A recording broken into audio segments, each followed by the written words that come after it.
नमस्कार विद्यार्थियों, आप सभी का एक बार फिर से स्वागत करता हूं मैं कलाम एकेडमी के इस ऑनलाइन प्लेटफॉर्म पे। और आज के इस क्लास में हम पॉलिटी का सिलेबस शुरू करने वाले हैं सेकंड ग्रेड के लिए।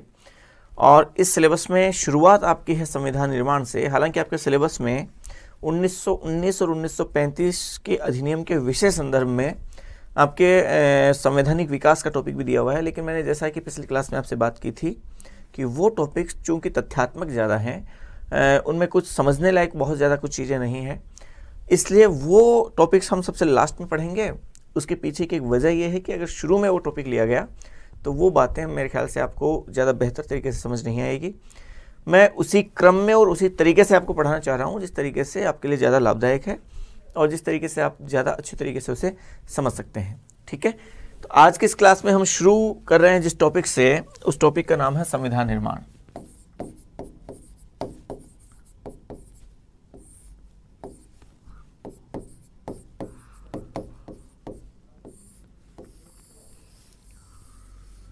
जब आप संविधान की बात करते हैं, भारत के संविधान को पढ़ना शुरू करते हैं, तब आप पहले पढ़ना चाहिए आपको कि वो संविधान बना कैसे, क्योंकि संविधान की उन पृष्ठभूमियों को जाने बगैर आप समझ नहीं पाएंगे कि संविधान में कही गई उन बातों का क्या अर्थ है और उनके प्रावधान क्या हैं। तो हम संविधान में दिए गए उन प्रावधानों को पढ़ने से पहले ये पढ़ेंगे कि वो संविधान बना कैसे। लेकिन संविधान बना कैसे ये पढ़ने से पहले भी हमें ये पढ़ना पड़ेगा कि संविधान को बनाने वाली वो संविधान सभा कैसे बनी। तो शुरुआत हम ये करेंगे कि संविधान सभा के गठन से, कि भारत की संविधान सभा का गठन कैसे हुआ। देखिए, देश में 1757 का जो प्लासी का युद्ध हुआ, उसके बाद अधिकार होता है यहाँ अंग्रेजों का, और लगभग 200 सालों की आधिपत्य के बाद जब देश आज़ाद हुआ। लेकिन उस आज़ादी से पहले भी लंबे समय तक एक स्वतंत्रता आंदोलन चला, जिसके परिणाम स्वरूप ये आज़ादी मिली। और इस स्वतंत्रता आंदोलन के ही दौरान समय समय पर भारत के लोगों द्वारा विभिन्न प्रकार की मांगें की गई, अलग अलग प्रकार की। और उन्हीं विभिन्न प्रकार की मांगों में से एक मांग ये भी थी कि भारत में जो कानून बन के आ रहे हैं ब्रिटेन से, ब्रिटिश संसद जो पारित कर रही है, उन कानूनों को चूंकि ब्रिटिश सरकार बना रही है और वो भारत में लागू हो रहे हैं, तो भारत में ये मांग भी उठने लगी कि भारत में लागू होने वाले कानून वो ब्रिटिश संसद में ना बने, बल्कि वो भारत के लोगों द्वारा ही वो बने हुए हों।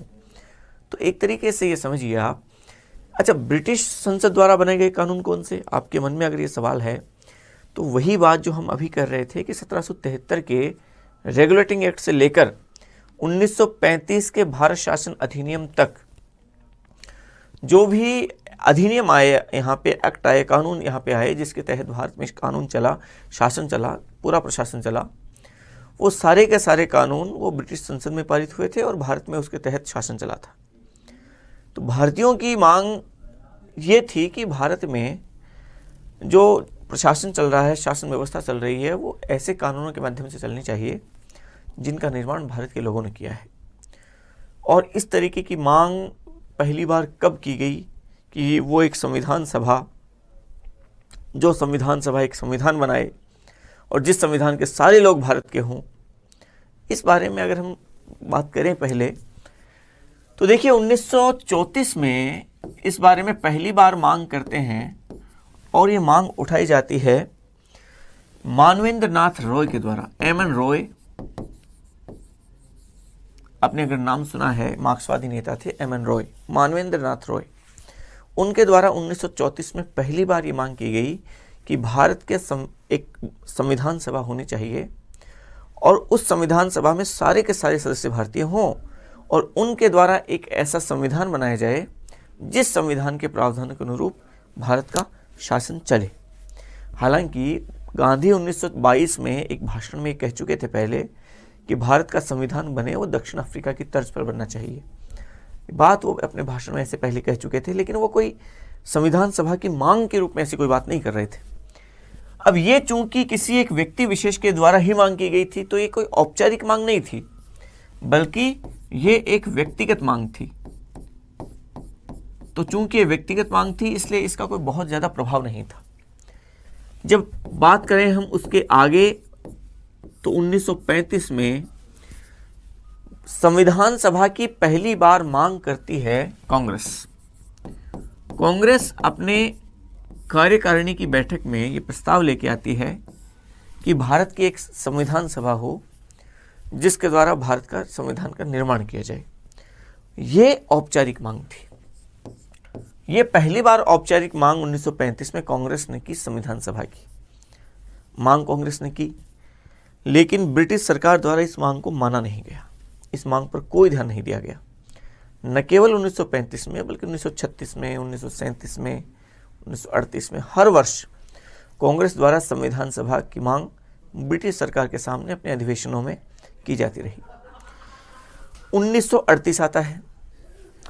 अब 1938 में जवाहरलाल नेहरू ने कांग्रेस के अधिवेशन में एक मांग की और मांग करते हुए कहा कि भारत की जो ऐसी संविधान सभा होगी वो संविधान सभा वयस्क मताधिकार के आधार पर चुनी जाएगी।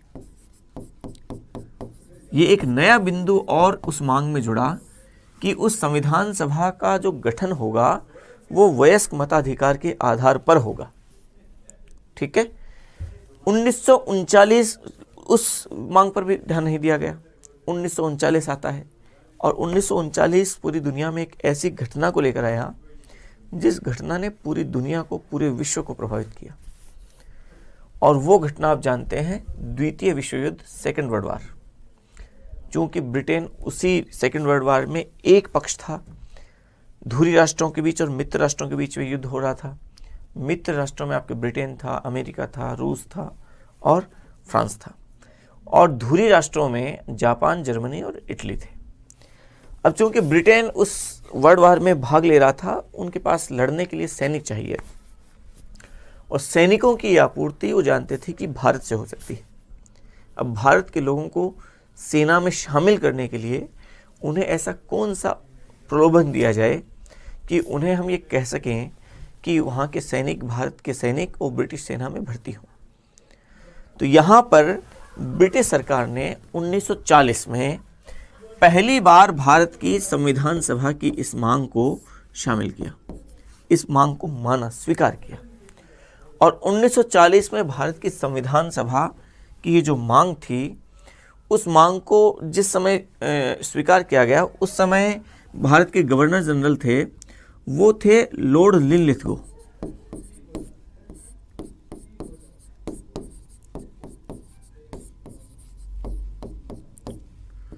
और लॉर्ड लिनलिथगो ने एक प्रस्ताव पारित किया। उस प्रस्ताव का नाम था अगस्त प्रस्ताव।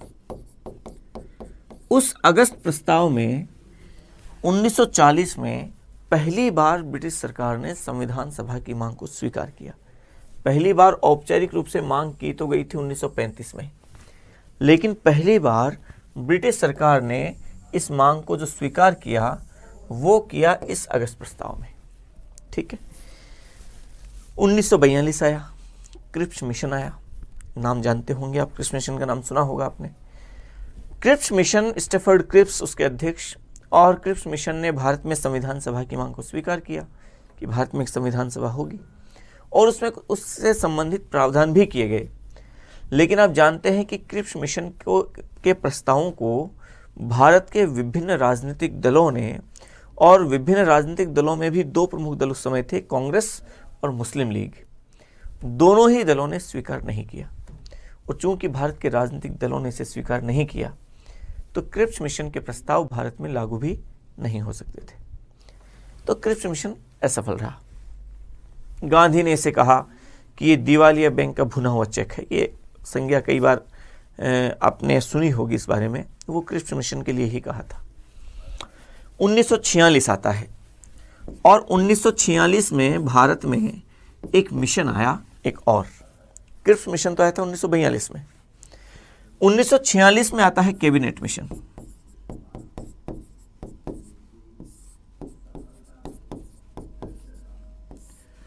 ये कैबिनेट मिशन 1946 में भारत आया, और कैबिनेट मिशन में 3 सदस्य थे। ये भारत आता है 24 मार्च 1946।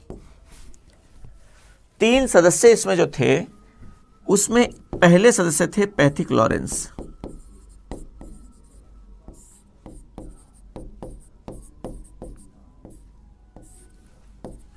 दूसरे एक सदस्य थे वो थे स्टेफर्ड क्रिप्स।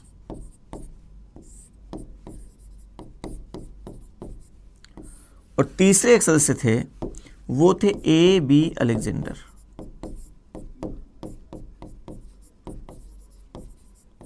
ये तीनों सदस्यों के नाम आपको याद रखने हैं, बाई चांस कभी पूछ लिया जाता है।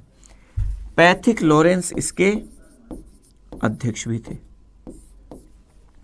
ठीक है, 3 सदस्यीय कैबिनेट मिशन भारत आता है। कभी कभी कैबिनेट मिशन के लिए शब्दावली जो काम में ली जाती है वो कैबिनेट की बजाय हिंदी में इसकी शब्दावली काम में ली जाती है, तो वो भी ध्यान रखें। इसे मंत्रिमंडलीय मिशन भी कहा जाता है, मंत्रिमंडलीय आयोग या मंत्रिमंडलीय योजना भी कहा जाता है। तो कैबिनेट कह दें चाहे मंत्रिमंडलीय कह दें, एक ही बात है, दोनों शब्दावली आपको ध्यान रखनी है। अब भारत के संविधान सभा का गठन आप ये समझिए कि इसी कैबिनेट मिशन योजना के तहत हुआ। ठीक है, ध्यान रखना है आपको ये बात, कई बार ये प्रश्न पूछा गया, भारत की संविधान सभा का गठन किस योजना के तहत हुआ। ठीक है, तो इस तरीके से अब इस कैबिनेट मिशन ने भारत की संविधान सभा के गठन से संबंधित कौन कौन से प्रावधान किए, उन प्रावधानों की हम बात करते हैं कि कौन कौन से ऐसे प्रावधान जिनके तहत भारत की संविधान सभा का गठन हुआ। और आपको 4 मुख्य तौर पे प्रावधान याद रखने हैं। अब वो 4 प्रावधान कौन कौन से हैं, उन बिंदुओं को आप समझिए कि कौन कौन से ऐसे बिंदु जो कैबिनेट मिशन में थे। तो देखिए, पहला बिंदु यह था कि उस संविधान सभा में सदस्य संख्या कितनी हो और कितनी सदस्य संख्या हो और वो सदस्य किस किस तरीके से बांटे जाएं। लेकिन इस पहले बिंदु को समझने से पहले आप उस समय की तत्कालीन परिस्थितियों को समझेंगे, तब मेरे ख्याल से वो आपके लिए ज़्यादा अच्छी तरीके से ये चारों बिंदु समझ में आएंगे। उस समय की अगर भारत की हम चर्चा करें तो उस समय के भारत में देखिए, एक तो थे ब्रिटिश प्रांत, अलग अलग इकाइयां थी। कुछ तो ब्रिटिश प्रांत थे। ब्रिटिश प्रांत मतलब ऐसे प्रांत जिनके ऊपर अंग्रेजों का सीधा अधिकार था, और ये प्रांत ठीक वैसे ही थे जैसे आजकल हमारे यहाँ राजस्थान, गुजरात, तमिलनाडु, मध्य प्रदेश ये हैं। और उन अलग अलग प्रांतों की अपनी अपनी राज्य सरकारें भी थी, जैसे आजकल हमारे यहाँ राज्यों की है। फिर एक थी चीफ कमिश्नरियां। अगर हम चीफ कमिश्नरियों की बात करें तो चीफ कमिश्नरियां ऐसे छोटे क्षेत्र थे जहां पर भी सीधे अंग्रेजों का अधिकार था। इन्हें आप आजकल के केंद्र शासित प्रदेशों से तुलना कर सकते हैं, ठीक वैसे ही थे। और तीसरे प्रकार के एक क्षेत्र थे वो थे देशी रियासतें। और देखिए, देशी रियासतें जो थी वो देशी रियासतें सीधे अंग्रेजों के अधिकार में नहीं थी। हालांकि ये बात अलग है कि उन राजाओं ने अंग्रेजों की अधीनता को स्वीकार कर लिया, लेकिन फिर भी इन देशी रियासतों में अंग्रेजी कानून लागू नहीं होते थे, बल्कि यहाँ पर राजाओं का सीधा हस्तक्षेप था, राजाओं का सीधा अधिकार था, और उन्हीं के अधिकार में वो देशी रियासतें शासित थी। तो ये 3 प्रकार की इकाइयों को आपको ध्यान रखना है।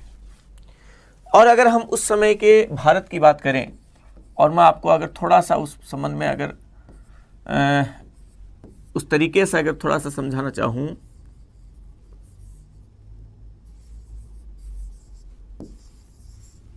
तो देखिए उस समय के भारत में दशाएं किस तरीके से क्या थी।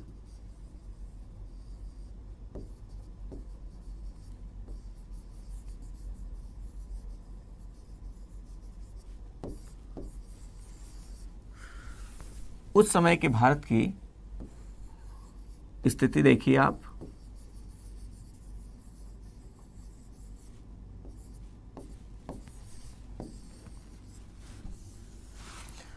भारत ये समझ लीजिए आप कि भारत है, और उस समय के भारत की स्थिति किस तरीके की थी। उस समय के भारत में एक तो यहां पे आपके पाकिस्तान भी था, और एक यहां पे आपके बांग्लादेश भी था। ये सारा भारत इस तरीके से था, मिला हुआ था। विभाजन तो आजादी के बाद हुआ। इस भारत में ब्रिटिश प्रांत थे, वो तो 11 ब्रिटिश प्रांत थे। 11 ब्रिटिश प्रांतों में एक तो यहां पे था पंजाब, एक यहां पे था संयुक्त प्रांत,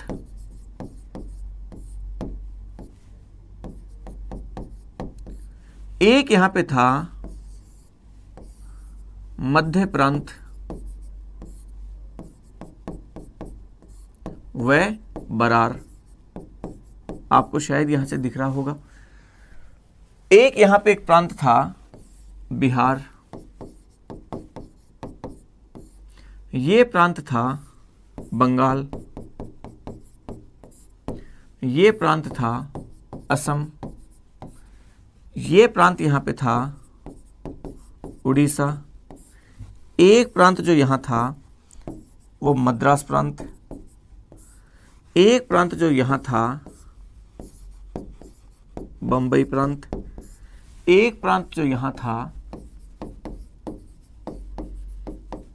पश्चिमोत्तर सीमांत प्रांत। आपको ये सारे याद नहीं करने हैं प्रांत, मैं एक मोटा मोटा आपके आइडिया, थोड़ा सा एक सामान्य चीजें थोड़ी सी डेवलप करना चाह रहा हूं शुरू में, जो मुझे यकीन है ऐसा कि वो डेवलप हो जाएंगी। ये आपके प्रांत थे 11 ब्रिटिश प्रांत थे।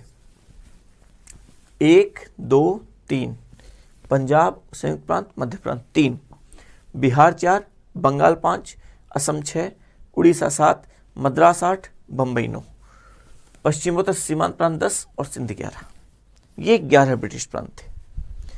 फिर इसके अलावा चीफ कमिश्नरियां थी, वो थी 4, और 4 चीफ कमिश्नरियों में एक चीफ कमिश्नरी तो ये थी दिल्ली,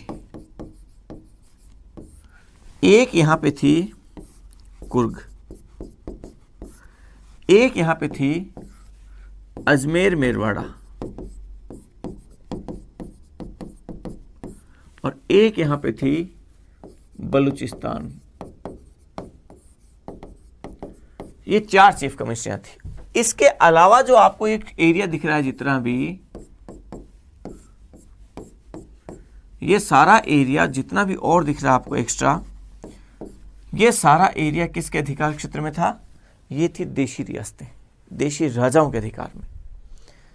वहां पे अंग्रेजों का सीधा हस्तक्षेप नहीं था। तो 3 प्रकार के हम इकाइयों में इसे पूरा बांट के समझ सकते हैं। अब आपको देखिए वो सब बातें थोड़ी ज्यादा बेहतर तरीके से समझ आएंगी।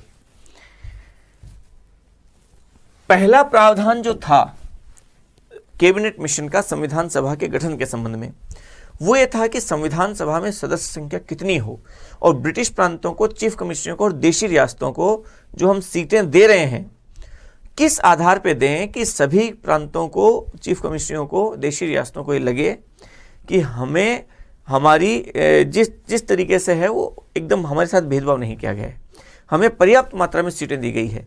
उसके लिए पैमाना तो एक रखना पड़ेगा। इसके लिए हमने पहले प्रावधान के रूप में जनसंख्या को पैमाना रखा, और जनसंख्या को मापदंड रखते हुए हमने कहा कि चीफ कमिश्नरी, देशी रियासतें और ब्रिटिश प्रांत, प्रत्येक ब्रिटिश प्रांत चीफ कमिश्नरी और देशी रियासतों को उनकी जनसंख्या के अनुपात में सीटें आवंटित होंगी। जिस ब्रिटिश प्रांत की चीफ कमिश्नरी की या देशी रियासत की जनसंख्या ज्यादा होगी जितनी, उसकी सदस्य संख्या भी उतनी ही ज्यादा, और जिसकी जनसंख्या जिस अनुपात में उससे कम होगी, उसकी सीट भी उसी अनुपात में उतनी ही कम होगी। इस तरीके से जनसंख्या को मापदंड मानते हुए और सीटों का निर्धारण किया गया, उनका प्रावधान किया गया। ठीक है, और मोटे मोटे तौर पे रखा कि 10 लाख की जनसंख्या पर एक सदस्य होगा। यह मोटा मोटा प्रावधान था। इस पहले बिंदु के आधार पे हमारी संविधान सभा की जो सदस्य संख्या रखी गई, वो टोटल सदस्य संख्या हमारी रखी गई 389, और इन 389 को 3 भागों में जब बांटा तो ब्रिटिश प्रांतों की जो सीटें थी, वो ब्रिटिश प्रांतों के लिए 389 में से 11 ब्रिटिश प्रांतों को सीटें दी गई 292। चीफ कमिश्नरी जो 4 थी, छोटे छोटे क्षेत्र थे, उनको एक एक सीट दे दी गई, तो 4 चीफ कमिश्नरियों की सीटें हो गई। और देशी रियासतों के लिए जो सीटें हमने रखी, वो देशी रियासतों के लिए सीटें रखी हमने 93। इस तरीके से टोटल सीटें हमारी हुई 389। ये पहला बिंदु था। आप शायद समझ पा रहे होंगे। इस पहले बिंदु के आधार पर सीटें तय हुई, कहां से कितनी सीटें आएंगी ये तय हुई। जैसे जनसंख्या के आधार पर मैं बात करूं तो संयुक्त प्रांत जो इसकी जनसंख्या सबसे ज़्यादा थी तो उसकी सीटें भी सबसे ज़्यादा रखी 55। मद्रास प्रांत की जनसंख्या उससे कम थी तो उसकी सीटें भी रखी 49। आप समझ पा रहे हैं जनसंख्या के अनुपात में सीटों का प्रावधान। चलिए आगे देखिए, दूसरा बिंदु रखा गया कि चलिए ठीक है जनसंख्या ये ठीक है, मामला ओके है, लेकिन उस समय एक बड़ा कॉन्फ्लिक्ट था और वो ये था कि हिंदू और मुस्लिम उनके बीच में बड़ा एक विरोधाभास, एक विरोध की स्थिति में थे और मुस्लिम लीग जो लगातार इस बात की बात कर रही थी कि मुसलमानों का प्रतिनिधित्व मुस्लिम लीग करती है, तो कहीं किसी भी वर्ग के मन में ये भाव ना आए कि संविधान सभा में उनका प्रतिनिधित्व पर्याप्त मात्रा में नहीं रखा गया, किसी भी वर्ग के मन में ऐसा भाव ना आए, इसलिए स्पष्ट तौर पे सीधे सीधे तौर पे प्रत्येक वर्ग को उनकी जनसंख्या के अनुपात में प्रतिनिधित्व प्रदान कर दिया जाए ताकि सब चीज़ें पहले से क्लियर हों और ये जो संविधान सभा है उसके प्रति सभी वर्गों का एक समान भाव से उसके प्रति और वो दृष्टिकोण हो। तो इसके लिए हमने क्या रखा कि संविधान सभा में ब्रिटिश प्रांत और चीफ कमिश्नरों के लिए जो सीटें हैं, मतलब ये कि ये जो दूसरा वाला प्रावधान है केवल इन दोनों पर ही लागू था, देशी रियासतों पर लागू नहीं था, और ये दोनों पे लागू था। मतलब कितनी सीटें? 296 सीटों पे लागू था। कौन सा प्रावधान? ये दूसरा प्रावधान केवल 296 सीटों पे लागू था। और 296 सीटें कौन कौन सी? ब्रिटिश प्रांतों की और चीफ कमिश्नर की, जो कि अंग्रेजों के अधिकार में है। और इस पे रखा गया है कि 3 धार्मिक समूह बनाए जाएंगे।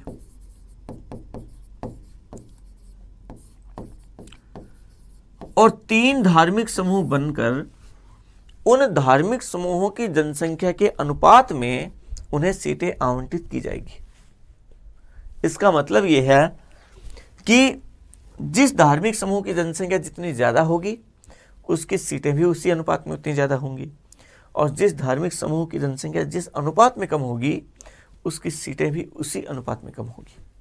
ठीक है, तो ये 3 धार्मिक समूह जो बनाए गए उसमें पहला धार्मिक समूह बनाया गया सामान्य, दूसरा धार्मिक समूह बनाया गया मुस्लिम, और तीसरा धार्मिक समूह बनाया गया सिख। अब सिखों की आबादी चूंकि केवल पंजाब में थी तो ये प्रावधान किया गया कि इसके लिए सीटें भी केवल पंजाब में ही आरक्षित रखेंगे। सिखों की जनसंख्या इसमें सबसे कम, तो सीटें भी रखी गई सबसे कम 4 सिखों की। मुसलमानों की जनसंख्या सिखों की तुलना में ज़्यादा, तो उस अनुपात में जिस अनुपात में ज़्यादा है सीटें भी उसी अनुपात में रखी गई 79। अब सामान्य में जो मुस्लिम और सिख के अलावा जो भी हैं वो सारे सामान्य में होंगे, जिनमें बहुसंख्यक हिंदू हैं, यहूदी हैं, जैन हैं, बुद्ध हैं, पारसी हैं, ईसाई हैं, वो सब के सब सामान्य में आ गए। और उनकी जनसंख्या चूंकि सबसे ज़्यादा थी तो उसी अनुपात में सीटें भी उनकी सबसे ज़्यादा 213, और इस तरीके से 296 सदस्य। क्या ये दूसरा बिंदु क्लियर है आपके? पहले बिंदु में जनसंख्या के आधार पर सीटों का प्रतिनिधित्व, दूसरे में धर्मों को, विभिन्न धार्मिक समूहों को जो प्रतिनिधित्व दिया गया वो भी उनकी जनसंख्या के अनुपात में दिया गया। ये 2 बिंदु। तीसरा बिंदु था कि चलिए ठीक है, आपकी दोनों बातें ठीक है, लेकिन इन सदस्यों का चुनाव कैसे होगा, किस तरीके से वो चुन के आएंगे। तो ये प्रावधान बड़ा टेढ़ा था। टेढ़ा इस मायने में था कि अगर आम जनता से प्रत्यक्ष निर्वाचन के आधार पर, वयस्क मताधिकार के आधार पर यदि वोटिंग होगी तो उस समय के भारत की स्थिति को समझिए आप। न आर्थिक संसाधन थे, न लोग इतने पढ़े लिखे, इतने जागरूक थे जो चुनाव के बारे में बहुत ज़्यादा कुछ जानते हों। इसलिए विचार किया गया कि प्रत्यक्ष निर्वाचन तो देखिए इस समय कराना कोई बहुत ज़्यादा बुद्धिमता नहीं है, तो इसके लिए क्या कराया जाए? सबसे पहली बात तो अप्रत्यक्ष निर्वाचन हो। अप्रत्यक्ष निर्वाचन का मतलब डायरेक्ट जनता वोटिंग नहीं करेगी, तो फिर वोटिंग कौन करेगा? तो ये विचार किया गया कि वोटिंग करेगा, प्रत्येक राज्यों की विधानमंडल है, प्रत्येक राज्य में प्रांतों में अपने अपने विधानमंडल है और उनके सदस्य संख्या है। वो सदस्य अपने अपने प्रांतों से जितने जितने सदस्य चुने जाने हैं उन सदस्यों की वोटिंग कर देंगे। ठीक है, जैसे आजकल, मैं इसका उदाहरण बता देता हूँ आपको, पहले लिखता हूँ उसके बाद उदाहरण बताता हूँ। मतलब ये कहा गया है कि प्रत्येक राज्य की या प्रांतीय, जो प्रांत, अगर उस समय आप प्रांत शब्द से ज़्यादा अच्छे से समझ रहे हैं तो आप ये समझिए कि प्रांत की जो विधानसभा है, वो विधानसभा के सदस्य वो वोटिंग करेंगे, वो वोट करेंगे, और वो वोट करेंगे कौन सी प्रणाली से? एकल संक्रमणीय मत प्रणाली से।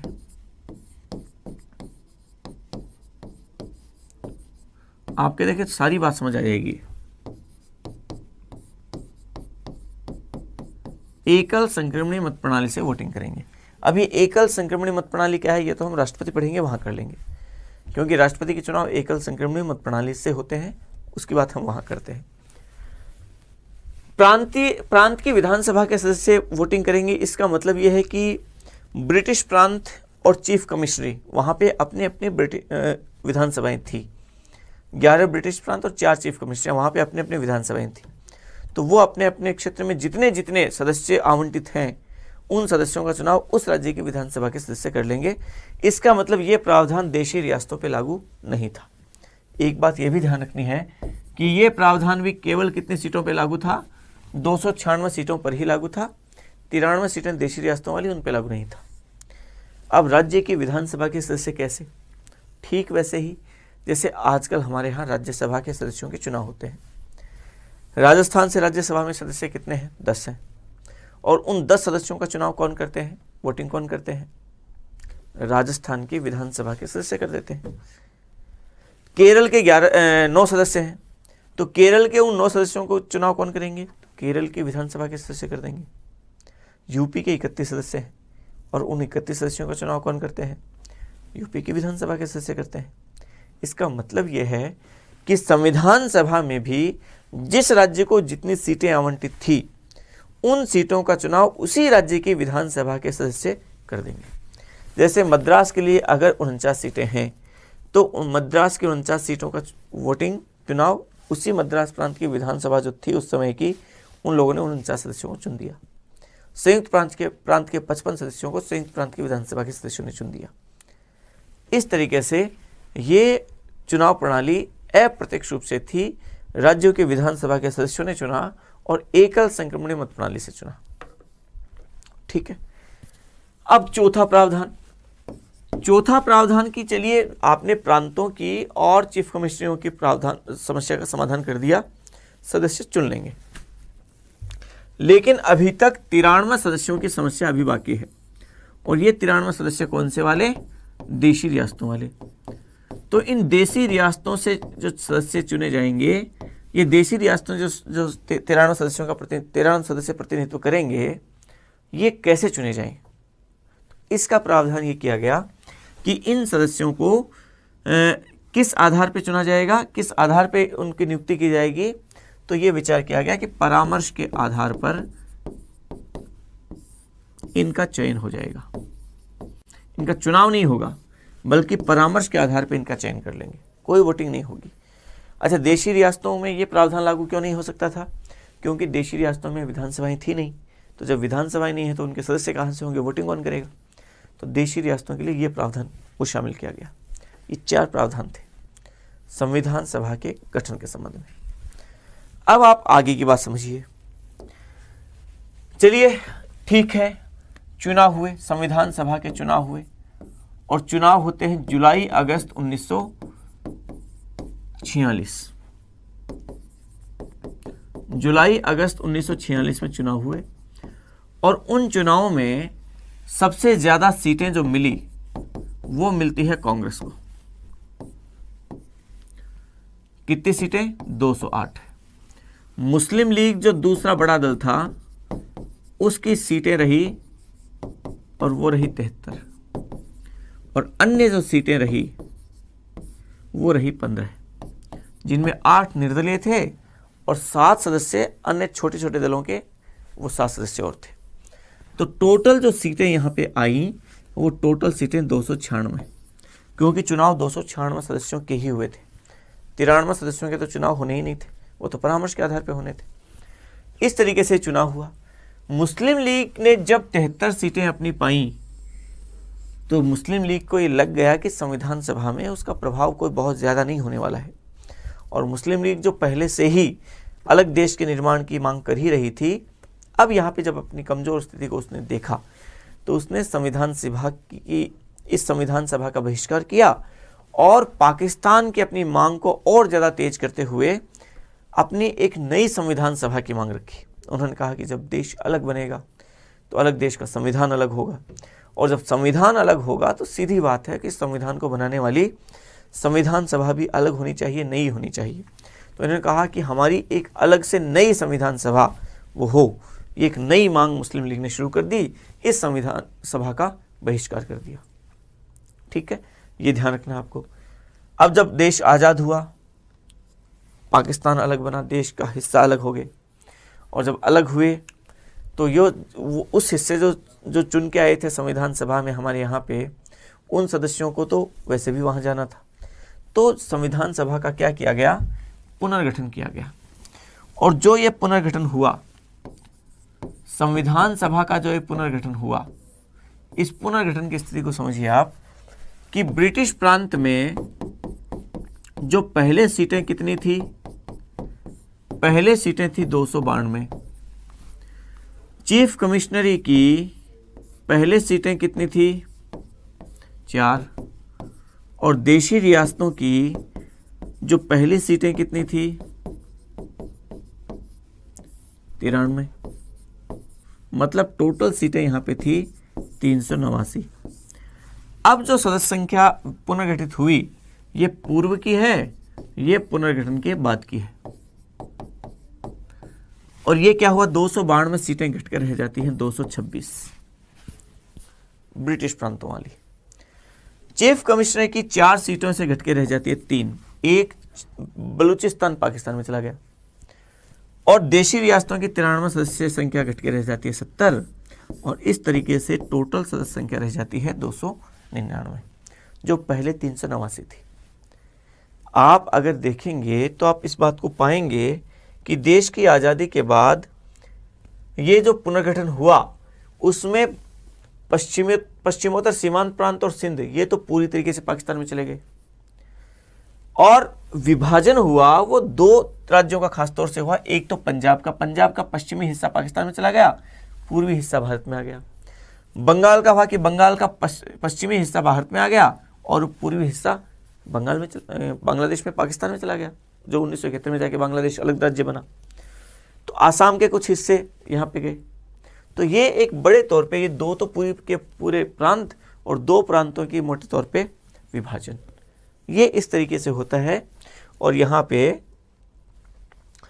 पुनर्गठन के बाद में संविधान सभा ये बचती है, ये बाद की स्थिति है, ये देख लीजिए आप।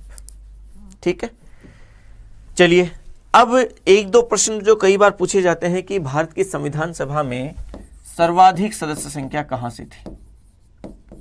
अगर हम सर्वाधिक सीटों की बात करें तो सर्वाधिक सीटों में से अगर हम ब्रिटिश प्रांतों की बात करें तो ब्रिटिश प्रांतों में तो सबसे ज्यादा सीटें थी, वो थी संयुक्त प्रांत से।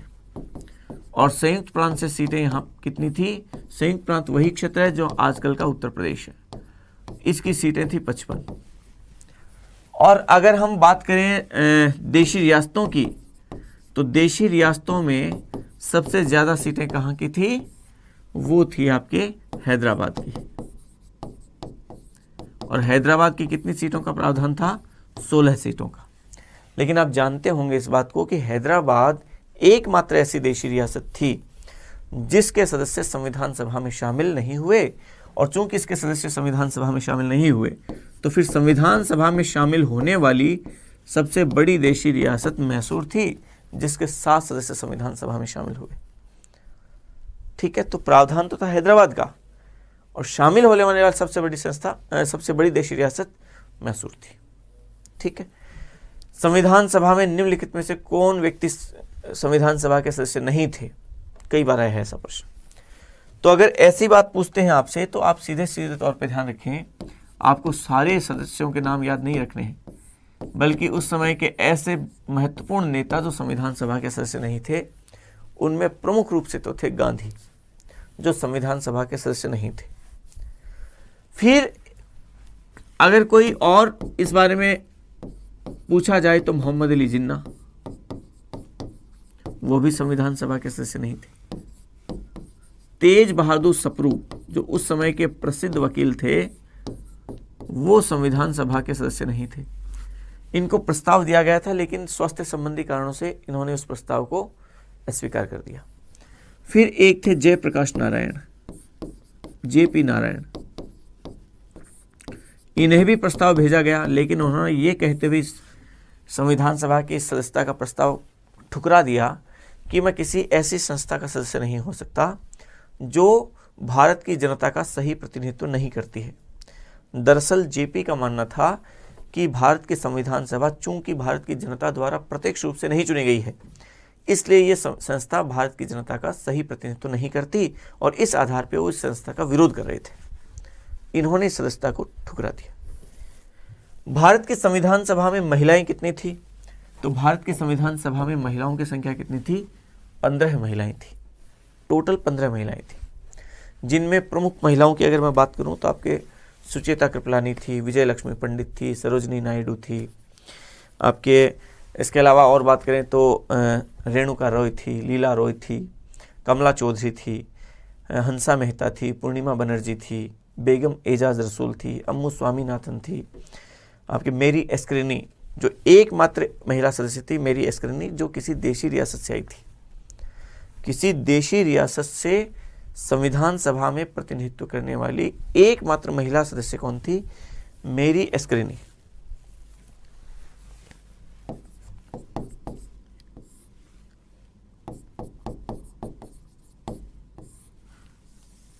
Sorry, any मेस्करिन।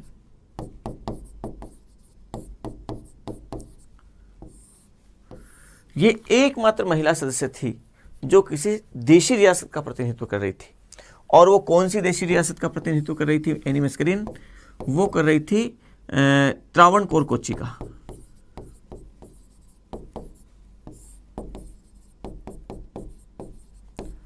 त्रावणकोर कोच्चि से ये चयन होकर, परामर्श के आधार पर चयन होकर आई थी। ये समझ लीजिए आप, एकमात्र महिला सदस्य। चलिए इसके बाद में हम बात करें कि अंबेडकर की, खास तौर से क्योंकि अंबेडकर और संविधान आपके सिलेबस में यहाँ पे अलग से वैसे है भी, तो उसकी अगर मैं और आपसे बात करूँ तो समझिए कि भीमराव अंबेडकर वो संविधान सभा में चुने गए थे बंगाल से। पहले चरण की बात कर रहा हूँ मैं, जुलाई अगस्त 1946 में जो चुनाव हुए उस समय की बात कर रहा हूँ। बंगाल से चुने गए, संविधान सभा के सदस्य बने। लेकिन जब देश का विभाजन हुआ, संविधान सभा का पुनर्गठन हुआ, तो वो क्षेत्र जहां से वो चुने गए थे वो चला गया पाकिस्तान में। अब जब वो पाकिस्तान में चला गया तो अब यहाँ पे वो दोबारा फिर चुन के आए बम्बई प्रांत से, जिसे आजकल हम महाराष्ट्र कहते हैं, उस बम्बई प्रांत से। और बम्बई प्रांत की उस सीट से, जो सीट खाली हो गई थी, कि एक सदस्य थे जिन्होंने त्यागपत्र दे दिया था, तो उनके त्यागपत्र से वो सीट खाली हो गई थी, और उस सीट पर फिर भीमराव अंबेडकर वो चुन के आए थे। ठीक है, तो इस तरीके से पहले वो बंगाल से चुने गए थे और बाद में वो चुने गए बंबई प्रांत से। चलिए इसके बाद हम अंबेडकर की और बात भी आगे करेंगे, जब संविधान निर्माण के प्रोसेस में चलेंगे, प्रारूप समिति की बात करेंगे, अध्यक्ष किस तरीके से थे वो हम और वो भी बात करने वाले हैं। संविधान सभा में राजस्थान से चुने जाने वाले एकमात्र निर्वाचित सदस्य कौन थे? राजस्थान से वैसे तो 12 सदस्य चुने गए थे, लेकिन एकमात्र निर्वाचित कौन से थे? क्योंकि राजस्थान आप जानते हैं सारी देशी रियासतें थी, सिवाय छोड़ के एक चीफ कमिश्नरी को, और चीफ कमिश्नरी वो थी अजमेर मेरवाड़ा, और अजमेर मेरवाड़ा से चुने हुए थे, बाकी से मनोनीत थे। तो चुने हुए जो एकमात्र राजस्थान से सदस्य थे वो थे मुकुट बिहारी लाल भार्गव।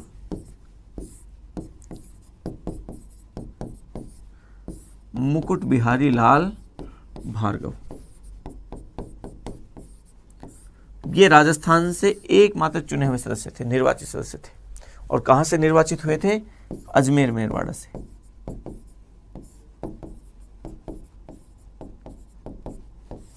और वैसे राजस्थान से कितने सदस्य चुने गए थे? 12 सदस्य। ठीक है, देखिए इसके दूसरे चरण में संविधान सभा के गठन के बाद हम बात करते हैं संविधान निर्माण की। संविधान बना कैसे? संविधान बना कैसे में देखिए, संविधान की पहली बैठक होती है 9 दिसंबर 1946 और इस बैठक में संविधान सभा में 211 सदस्य उपस्थित हुए और इन 211 सदस्यों में से इसकी अध्यक्षता कौन करे, तब तक के लिए जब तक कि संविधान सभा अपने अध्यक्ष को नहीं चुन लेती, इसकी अध्यक्षता दी जाती है सच्चिदानंद सिन्हा को। तो सच्चिदानंद सिन्हा संविधान सभा के अस्थायी अध्यक्ष थे। ये समझिए आप, सबसे बुजुर्ग सदस्य बल्कि सबसे अनुभवी सदस्य थे। इनके पास अनुभव था क्योंकि ये भारत की जो निम्न सदन था उसके उपाध्यक्ष रह चुके थे 1921 में, जब पहली बार भारत में द्विसदनीय व्यवस्थापिका लागू हुई 1919 के अधिनियम के तहत। तो उसके पहले स्पीकर तो थे फ्रेडरिक व्हाइट और पहले डिप्टी स्पीकर थे सच्चिदानंद सिन्हा। तो ये आपके उनका अनुभव था सदन के संचालन का, तो उनके अध्यक्ष बने, अस्थायी अध्यक्ष कहा जाता है। फिर 11 दिसंबर 1946 को जो संविधान सभा की बैठक हुई, इस बैठक में संविधान सभा ने अपने अध्यक्ष के रूप में चुना राजेंद्र प्रसाद को। तो यहां पे अध्यक्ष चुन लिए गए राजेंद्र प्रसाद। तो राजेंद्र प्रसाद तो इसके हैं अध्यक्ष या फिर आप कहें तो स्थायी अध्यक्ष, और ये जो हैं ये थे इसके अस्थायी अध्यक्ष। दोनों में फर्क है, ये ध्यान रखना है। संविधान सभा में 2 पद और भी थे, एक तो उपाध्यक्ष का, एक संवैधानिक सलाहकार का। 25 जनवरी 1947 को संविधान सभा ने अपने उपाध्यक्ष के रूप में HC मुखर्जी को चुना और उसके बाद में एक और उपाध्यक्ष चुने गए। तो हमारे यहाँ उपाध्यक्ष में, संविधान सभा के उपाध्यक्ष में आपको 2 नाम ध्यान रखने हैं। एक तो नाम ध्यान रखना है HC मुखर्जी, जिन्हें पहले चुना गया 25 जनवरी 1947 को, और एक उपाध्यक्ष और बाद में बने, वो थे VT कृष्णमाचारी।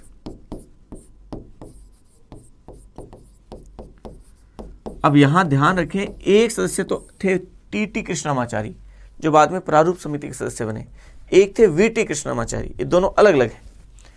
तो ये 2 उपाध्यक्ष। एक पद और था संवैधानिक सलाहकार का। हमारी संविधान सभा के संवैधानिक सलाहकार कौन थे? तो संवैधानिक सलाहकार थे, और वो थे कौन? वो थे BN राव, बेनेगल नरसिंह राव, जो बाद में आगे जाके इंटरनेशनल कोर्ट, अंतर्राष्ट्रीय न्यायालय के न्यायाधीश भी बने, BN राव। तो ये आप ध्यान रखें, 4 पोस्ट खासतौर से ध्यान रखें। अस्थायी अध्यक्ष सच्चिदानंद सिन्हा, अध्यक्ष राजेंद्र प्रसाद, उपाध्यक्ष में 2 हैं, संवैधानिक सलाहकार में BN राव है। ठीक है। हमारे संविधान सभा ने काम करना शुरू किया 13 दिसंबर 1946 से, और 13 दिसंबर 1946 को जो महत्वपूर्ण घटना हुई, नेहरू ने एक प्रस्ताव पेश किया और उस प्रस्ताव का नाम था उद्देश्य प्रस्ताव। और ये उद्देश्य प्रस्ताव 13 दिसंबर 1946 को पेश किया गया, और इसमें ये क्या था, 8 बिंदु थे मोटे मोटे तौर पे। चूंकि संविधान सभा के सभी सदस्यों को संविधान बनाना था, तो हम संविधान कैसा बनाएं, किस तरीके की संस्थाओं का निर्माण करें, किस तरीके की हम जन भावनाओं का ध्यान रखें, जनता की अपेक्षाओं का ध्यान रखें, हम कौन कौन से अधिकार प्रदान करें, किस तरीके की संरचनाओं का निर्माण करना है हमें, वो सारी जो बातें थी वो उद्देश्य प्रस्ताव में थी। और ये उद्देश्य प्रस्ताव फिर पारित किया जाता है 22 जनवरी 1947 को, सर्वसम्मति से इसे पारित किया जाता है। तो ये रीट में प्रश्न आया था ऐसा। देखिए कई बार आप गलतियां कहां करते हैं वो बताना चाह रहा हूं आपको। प्रश्न रीट परीक्षा अभी जो 2021 में हुई, इसमें आया कि उद्देश्य प्रस्ताव कब पारित हुआ, उसमें ऑप्शन 13 दिसंबर 1946 भी था। और मेरा ये मानना है कि लगभग 90% स्टूडेंट्स वो 13 दिसंबर 1946 करके आए, क्योंकि जैसे ही उद्देश्य प्रस्ताव देखा और ऑप्शन में 13 दिसंबर 1946 देखा, उन्होंने आगे कुछ सोचा भी नहीं, समझा भी नहीं, पढ़ा भी नहीं। यहां पे पूछा था उद्देश्य प्रस्ताव कब पारित हुआ, तो पारित हुआ था 22 जनवरी 1947 को। ये विशेष तौर पे ध्यान रखना है आपको, एग्जाम हॉल में तैयारी करते समय तो ध्यान रखना ही है, लेकिन एग्जाम हॉल में विशेष तौर पे ध्यान रखना है कि कौन सी चीज़ें किस तरीके से आपको समझनी है और उनके उत्तर कैसे देने हैं। चलिए फिर देखिए, संविधान सभा ने जो काम किया संविधान निर्माण का, वो विभिन्न समितियों के माध्यम से किया। अलग अलग समितियां थी अलग अलग काम के लिए। ठीक वैसे ही जैसे आजकल हमारे यहाँ संसद में अलग अलग कार्य के लिए अलग अलग समितियां हैं, संविधान सभा में भी वो समितियां थी। समितियों में एक समिति थी संघ शक्ति समिति, और उस संघ शक्ति समिति के अध्यक्ष थे जवाहरलाल नेहरू। एक समिति थी संघ संविधान समिति, और उस संघ संविधान समिति के अध्यक्ष भी थे जवाहरलाल नेहरू। एक समिति थी राज्यों से समझौता समिति,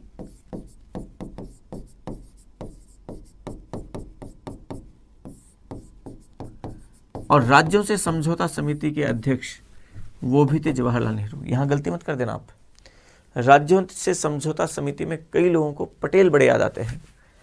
जब ऐसा प्रश्न पूछा जाता है तो उनके मन से अंदर से फीलिंग्स आती है कि इसमें तो वल्लभ भाई पटेल होंगे, और आपकी मन के अंदर से आई गई ये फीलिंग्स आपके 2 नंबर काट के चली जाती है, बल्कि 2 नंबर तो ये जाते हैं और नेगेटिव मार्किंग में 0.66 और जाते हैं, वो अलग से।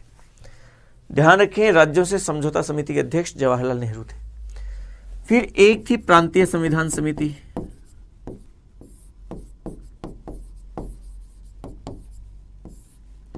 और प्रांतीय संविधान समिति के अध्यक्ष थे वल्लभ भाई पटेल। फिर एक समिति थी मूल अधिकार और अल्पसंख्यक समिति,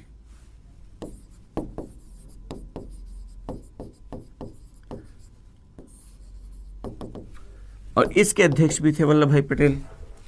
एक समिति और थी, वो थी संचालन समिति, और संचालन समिति के अध्यक्ष कौन थे? संचालन समिति का अध्यक्ष हमेशा वही होता है जो उस सदन का अध्यक्ष होता है। तो राजेंद्र प्रसाद संविधान सभा के अध्यक्ष थे, तो वही उसके अध्यक्ष थे। फिर एक समिति थी नियम समिति, नियम समिति के अध्यक्ष भी राजेंद्र प्रसाद। एक समिति आपके थी अंतिम और सबसे महत्वपूर्ण समितियों में जिसकी बात मैं कर रहा हूं, प्रारूप समिति, और इसके अध्यक्ष थे भीमराव अंबेडकर। 8 मुख्य समितियां थी, हालांकि इसके अलावा भी और समितियां थी, जैसे कार्य संचालन समिति। जैसे संचालन समिति अलग है, कार्य संचालन समिति अलग है, समितियां भी अलग अलग थी, ये भी ध्यान रखें आप। कई प्रकार की छोटी समितियां और भी थी, तदर समितियां थी, वो छोटी समितियां थी। तो उन समितियों के अध्यक्ष भी और थे, लेकिन ये मुख्यतः बड़ी समितियों में ये समितियां थी। ठीक है, ये आपको ध्यान रखना है। प्रारूप समिति इन समितियों में एक बहुत महत्वपूर्ण समिति थी, जिसने पूरे के पूरे संविधान को एक रूप दिया। एक प्रश्न जनरली आता है कि भारत के संविधान का पहला प्रारूप, पहला मसौदा किसने तैयार किया, और इसमें आपको लगता है कि वो भीमराव अंबेडकर ने किया, जबकि ऐसा नहीं है। पहला मसौदा तैयार करते हैं B.N. राव। वो B.N. राव, ये समझिए कि विभिन्न देशों के उन महत्वपूर्ण प्रावधानों को के आधार पर उन्होंने एक मसौदा तैयार किया, लेकिन वो अव्यवस्थित था, एकदम से एक तरीके से कच्चा माल था वो, और वो अवेलेबल करवाया प्रारूप समिति को। प्रारूप समिति ने उस मसौदे पर गहरा अध्ययन करके, उसमें कई तरीके की काट छांट करके, अपनी तरफ से बहुत सारी चीज़ें नई जोड़ के, उथल पुथल करके, और एक संविधान डिजाइन किया, और शुरू से अंत तक व्यवस्थित तरीके से संविधान लिखा। पहले भाग में ये, दूसरे भाग में एक जैसी चीज़ों को एक भाग में रखा, और पूरा संविधान तैयार करती है प्रारूप समिति। और प्रारूप समिति जिसने पूरा ये महत्वपूर्ण काम किया, उसमें कौन कौन सदस्य थे, क्या क्या प्रावधान थे, इस बारे में कई बार प्रश्न पूछे जाते हैं। तो प्रारूप समिति का जो गठन किया जाता है, वो गठन होता है 29 अगस्त 1947। पहली बात तो ध्यान रखें, इसमें सदस्य कितने थे? तो 7 सदस्य। अब 7 सदस्य कौन थे? तो देखिए, पहले एक सदस्य जो इसके अध्यक्ष भी थे वो थे BR अम्बेडकर, भीमराव अम्बेडकर, जो इसके अध्यक्ष भी थे। फिर एक सदस्य थे, वो थे N गोपाल स्वामी आयंगर।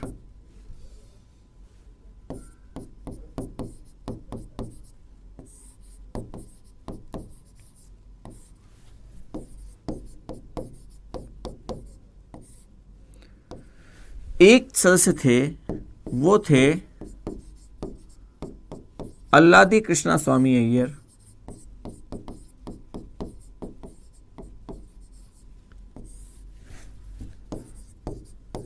प्रसिद्ध वकील। फिर एक सदस्य थे KM मुंशी, कन्हैयालाल माणिक्यलाल मुंशी, संवैधानिक मामलों के बहुत जानकार व्यक्ति। फिर एक सदस्य थे सैयद मोहम्मद सादुल्ला, संविधान सभा में शामिल होने वाले, बल्कि प्रारूप समिति के एकमात्र मुस्लिम लीग के सदस्य सैयद मोहम्मद सादुल्ला। फिर एक सदस्य थे, वो थे BL मित्तर,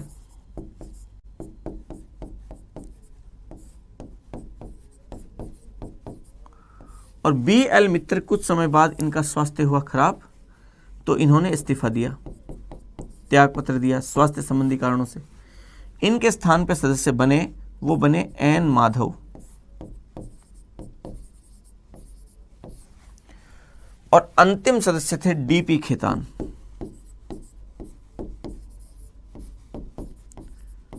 लेकिन कुछ समय बाद DP खेतान की हो जाती है मृत्यु, तो इनकी मृत्यु के बाद इनकी जगह पे सदस्य बने VT कृष्णामाचारी। इनकी जगह जो सदस्य बने वो बने TT कृष्णामाचारी।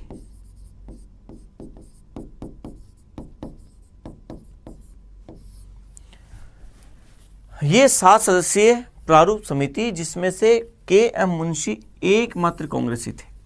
हालांकि फिर TT कृष्णामाचारी जब आए वो भी कांग्रेसी थे, लेकिन मूल जो ये थी उसमें एकमात्र कांग्रेसी वो KM मुंशी थे। और उस समय की राजनीति में एक बड़ी बात है, ये कांग्रेस का बड़प्पन समझिए उस समय का, कि जो संविधान सभा में बहुमत की स्थिति में थी और जिस समिति का संविधान निर्माण पर सबसे महत्वपूर्ण प्रभाव था, उसमें एकमात्र कांग्रेस से रखा है KM मुंशी को। तो दलीय आधार पर कोई विचार नहीं किया गया, ये एक बड़ी बात है। और ये इससे भी बड़ी बात है कि संविधान और अंबेडकर चूंकि अपने टॉपिक है, कि भीमराव अंबेडकर जो कांग्रेस के इतने कटु आलोचक थे, गांधी के इतने कटु आलोचक थे, उनको संविधान सभा में ने संविधान निर्माण में महत्वपूर्ण भूमिका निभाने वाली प्रारूप समिति का अध्यक्ष चुना। खुद अंबेडकर को भी इस बारे में अंदाजा तक नहीं था, उन्हें विश्वास नहीं हुआ इस बात पे कि उन्हें प्रारूप समिति का अध्यक्ष चुना गया है। एक बड़ी बात थी। बड़ी बात इस मायने में और भी, देखिए एक उस समय का प्रसंग मैं आपको बता देता हूं। आप जानते हैं गांधी संविधान सभा के सदस्य नहीं थे, लेकिन गांधी से परामर्श लेने संविधान सभा के सदस्य उस समय के बड़े लीडर्स में नेहरू पटेल थे, और उसके साथ और नेता भी उनके साथ जाके गांधी का आशीर्वाद लिया ही करते थे, उनसे परामर्श लेते थे, सलाह मशवरा करते थे। एक बार जब वहां पे गए शुरुआती चरण में, तब गांधी ने अन्य सब बातें पूछने के बाद पूछा कि ठीक है, संविधान सभा में सब काम सब लोगों को साथ लेकर आपको करना है, इस बात का विशेष ध्यान रखना है। और जब ये बात आगे चली तो फिर गांधी ने कहा कि दलित वर्ग से आप किस व्यक्ति को महत्वपूर्ण जिम्मेदारियां दे रहे हैं संविधान निर्माण में, दलित वर्ग को भी साथ में रखना है।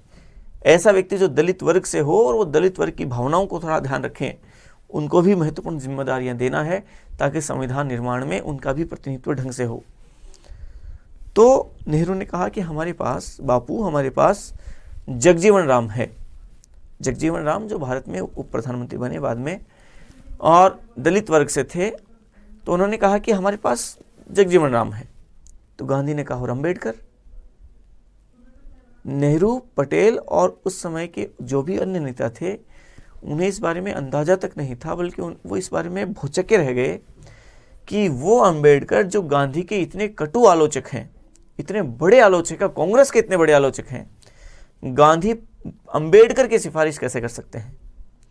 गांधी ने कहा कि अंबेडकर चाहे मेरे कितने भी बड़े आलोचक हैं, मेरे और अंबेडकर के विचारों में चाहे कितनी भी विरोधाभास है, उनमें विरोध है, विपरीत विचारधाराएं हैं, चाहे कांग्रेस के कितने बड़े आलोचक है अंबेडकर, लेकिन अंबेडकर को कानून की जितनी समझ है, संविधानों की जितनी ज्ञान है, जितना नॉलेज है, उतना ज्ञान सामान्यतः किसी अन्य व्यक्ति को नहीं है। और यदि हमने अंबेडकर के ज्ञान से पूरे देश को, भारत के संविधान को केवल इसलिए दूर रखा, उनके ज्ञान से हम देश को लाभान्वित नहीं कर सके केवल इस वजह से कि हमारे व्यक्तिगत रूप से मेरा विरोधी है या कांग्रेस का विरोधी है, तो ये मेरी अकेले व्यक्तिगत क्षति नहीं होगी, बल्कि पूरे देश का नुकसान होगा।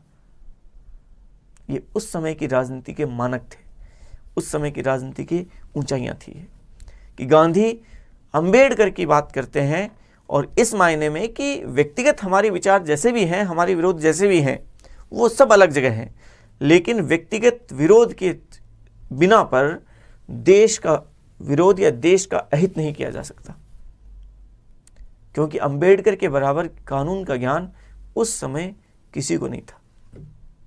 तो हमारा संविधान जो इतना बेहतर बना, उसके पीछे ये जो विचारधाराएं हैं, ये जो उच्च आदर्श हैं, उनकी बड़ी भूमिका है।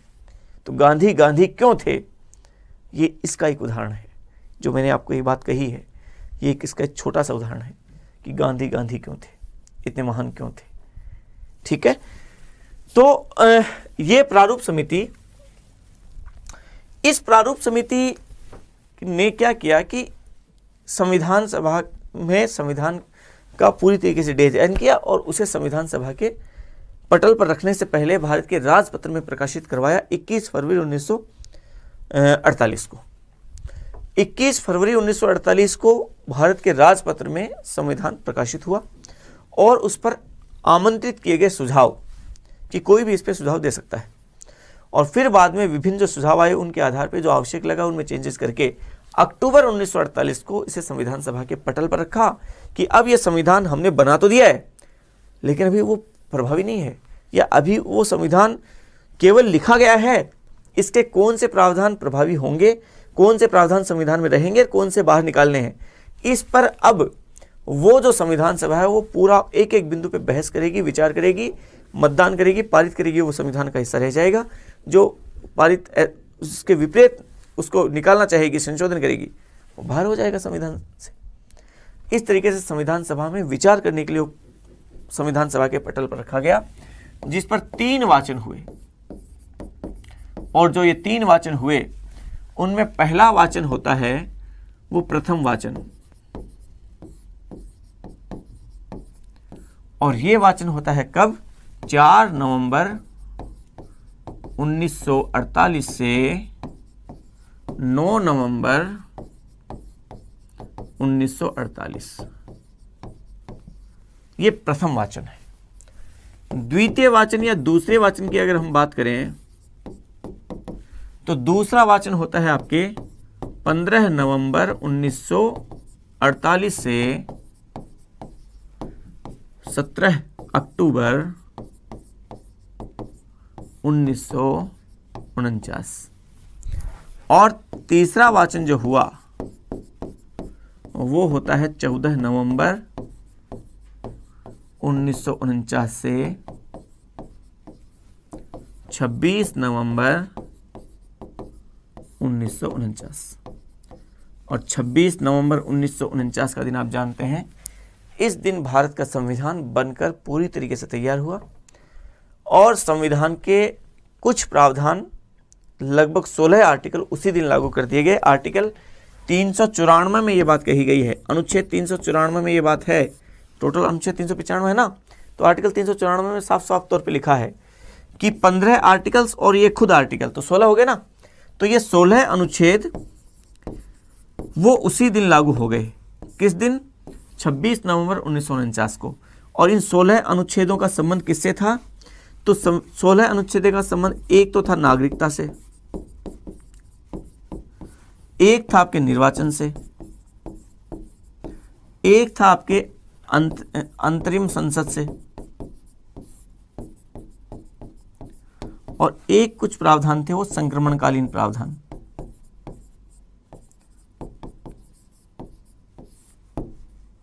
ये आपातकालीन प्रावधान नहीं है, संक्रमणकालीन प्रावधान जो संविधान के अंत में लास्ट में दिए गए हैं। इन प्रावधानों से संबंधित कुल 16 अनुच्छेद उसी दिन लागू कर दिए गए और शेष संविधान 26 जनवरी 1950 को लागू होता है। और वो 26 जनवरी 1950 को क्यों किया गया? क्योंकि आप जानते हैं 1930 में 26 जनवरी 1930 को देश में पहली बार स्वतंत्रता दिवस के रूप में मनाया गया, उसी दिन की स्मृति में। और 26 जनवरी 1950 को देश का संविधान लागू होता है, देश गणतंत्र बनता है, गणतंत्र दिवस के रूप में मनाया जाता है। 26 जनवरी 1950 को संविधान लागू हुआ। ठीक है, अब देखिए आप, संविधान सभा ने जो संविधान बनाया, उस संविधान में कुछ 2-3 बिंदु थोड़ा सा और समझ लीजिए। पहली बात तो संविधान जो बना, उस संविधान में, मूल संविधान में आपके 22 तो भाग, 395 अनुच्छेद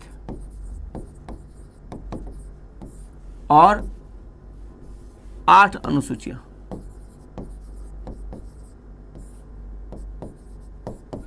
जबकि वर्तमान में अनुसूचियां कितनी? 12 हैं। एक बात तो ये ध्यान रखें, संविधान निर्माण में 2 वर्ष 11 माह और 18 दिन का समय लगा और लगभग 64 लाख रुपए खर्च हुए। 64 लाख रुपए का व्यय हुआ। इस संविधान जो बना, संविधान सभा ने बनाया, टोटल 11 सत्र हुए और 11 सत्रों में 165 बैठकें हुई। ठीक है, ये थोड़ी मोटी मोटी तौर पे जानकारियां हैं, इनको भी थोड़ा ध्यान रखें। संविधान सभा की आखिरी बैठक होती है और वो अंतिम बैठक होती है 24 जनवरी 1950। 24 जनवरी 1950 को संविधान सभा की अंतिम बैठक हुई और इस अंतिम बैठक में संविधान सभा ने एक तो डॉक्टर राजेंद्र प्रसाद को संविधान सभा के अध्यक्ष के रूप में भारत के राष्ट्रपति के रूप में चुना। जो संविधान सभा के अध्यक्ष थे ना राजेंद्र प्रसाद, उन्हें भारत के राष्ट्रपति के रूप में भी चुन लिया। भारत के राष्ट्रपति के पहले चुनाव तो है 1952 में, वो तो पहले चुनाव थे उस समय के, लेकिन जब तक कि वो चुनाव ना हो तब तक कि देश में अंतरिम राष्ट्रपति मतलब अस्थायी राष्ट्रपति के रूप में इसी संविधान सभा ने राजेंद्र प्रसाद को चुन लिया। और इसी दिन संविधान सभा ने राष्ट्रगान और राष्ट्रगीत दोनों को स्वीकृत किया, दोनों को स्वीकार किया 24 जनवरी 1950 को। संविधान सभा पे 284 सदस्यों के साइन हैं। भारत के संविधान पर 284 सदस्यों के साइन हैं। संविधान की 3 प्रतियों पर, 2 इंग्लिश में 1 हिंदी में, और वो तीनों मूल प्रतियां संसद में रखी हुई है अभी। तो 284 सदस्यों के साइन हैं इस पे, ये भी ध्यान रखना है। अब संविधान के बारे में हम कुछ और बात करें तो संविधान सभा ने देखिए न केवल संविधान का निर्माण किया बल्कि कुछ और भी काम किए। 22 जुलाई 1947 को राष्ट्रीय ध्वज के रूप में तिरंगे को इसी संविधान सभा ने अपनाया था। आप जानते होंगे कि संविधान में अब तक 104 संशोधन हो चुके हैं। संविधान में संशोधन करने की शक्ति संसद को है। भारत में पहला संशोधन 1951 में हुआ और संसद पहली आई 1952 में। संसद के चुनाव 1952 में हुए। संशोधन करने की शक्ति जब संसद को है, संसद 1952 में आई, तो पहला संविधान संशोधन 1951 में हुआ, तो ये संशोधन किसने किया? तो ये अंतरिम संसद जो आप शब्द पढ़ रहे हैं, वो अंतरिम संसद के रूप में काम किसने किया था? इसी संविधान सभा ने किया। जो 1947 में देश आजाद हुआ तो संविधान सभा ने अंतरिम संसद के रूप में भी काम किया था। देखिए, कानून अलग होता है, संविधान अलग होता है। संविधान तो एक बार बन गया, संविधान सभा ने बनाया था, कानून तो अभी भी बनते हैं और कानून बनाने का काम संसद का होता है। तो 1947 में जब देश आज़ाद हो गया तो कानून तो चाहिए, कानून बनाने के लिए व्यवस्थापिका चाहिए, संसद चाहिए। संसद अब चुनी नहीं है, 1952 में चुनी गई। तो तब तक ये, जब तक संसद चुनी न जाए, संसद के रूप में काम कौन करेगी? तो इसी संविधान सभा को ये जिम्मेदारी सौंपी गई और अंतरिम संसद की रूप में पहली बैठक जो हुई वो 13 नवंबर 1947 को हुई और आखिरी बैठक 13 अप्रैल 1952 को हुई। अंतरिम संसद के अध्यक्ष जो थे वो थे गणेश वासुदेव मावलंकर। मतलब है कि सदस्य वो के वो, स्थान वो का वो। जब भी संविधान सभा संविधान निर्माण करने के लिए बैठती तब उसकी अध्यक्षता राजेंद्र प्रसाद करते, लेकिन जब वो कानून बनाने के लिए बैठती अंतरिम संसद के रूप में तो अध्यक्षता गणेश वासुदेव मावलंकर करते। तो संविधान सभा दो रूपों में काम कर रही थी, संविधान सभा के रूप में भी और अंतरिम संसद के रूप में भी। संविधान सभा के रूप में तो अंतरिम संसद के रूप में उसने काम किया 13 नवंबर 1947 से 17 नवंबर 1947 से 17 अप्रैल 1952। और संविधान सभा के रूप में जो उसने काम किया था वो उसने काम किया था 9 दिसंबर 1946 से 24 जनवरी 1950 तक। इसका मतलब यह है कि 17 नवंबर 1947 से लेकर 24 जनवरी 1950 तक उसने दो रूपों में काम किया। 9 दिसंबर 1946 से लेकर 17 नवंबर 1947 तक तो वो संविधान सभा के रूप में ही रही, लेकिन इस तिथि के दिन ये अंतरिम संसद भी बन गई। तो उसके बाद वो दो रूपों में काम करती। जब वो संविधान निर्माण का काम करती तब वो संविधान सभा होती, जब वो कानून निर्माण का काम करती तब वो अंतरिम संसद होती। ठीक है। और फिर यहाँ से लेकर और इस तिथि तक वो संविधान सभा के रूप में भी और अंतरिम संसद के रूप में भी रही। लेकिन इस तिथि के बाद में जब वो संविधान सभा के रूप में समाप्त हो गई तो यहाँ से लेकर यहाँ तक 24 जनवरी 1950 से लेकर फिर 17 अप्रैल 1952 तक उसने एक ही रूप में काम किया, अंतरिम संसद के रूप में। मेरे ख्याल से ये बात आप समझ पा रहे होंगे। तो इस तरीके से ये हमारा संविधान निर्माण हुआ, संविधान सभा ने संविधान का निर्माण किया। हमारे संविधान के बारे में क्या क्या मोटी मोटी बातें हैं वो हम सब अगली क्लास में हम देखते हैं, उसकी कुछ सामान्य विशेषताओं के सामान्य परिचय के बारे में। तो अगली क्लास में फिर मिलते हैं, इस उम्मीद के साथ कि आज की क्लास आपको समझ आई होगी। फिर भी अगर आपको किसी बात पर, किसी प्रश्न पर आपका कोई प्रश्न हो, आपकी कोई जिज्ञासा हो, या आपकी अगर कोई बात समझ ना आई हो तो कमेंट बॉक्स में ज़रूर अपना प्रश्न लिखें। कोशिश मैं करूँगा पूरी तरीके से कि आपके उन प्रश्नों का मैं समाधान कर सकूँ, उनका उत्तर मैं दे सकूँ। फिलहाल मैं विदा लेता हूँ, अगली क्लास में मिलते हैं। धन्यवाद।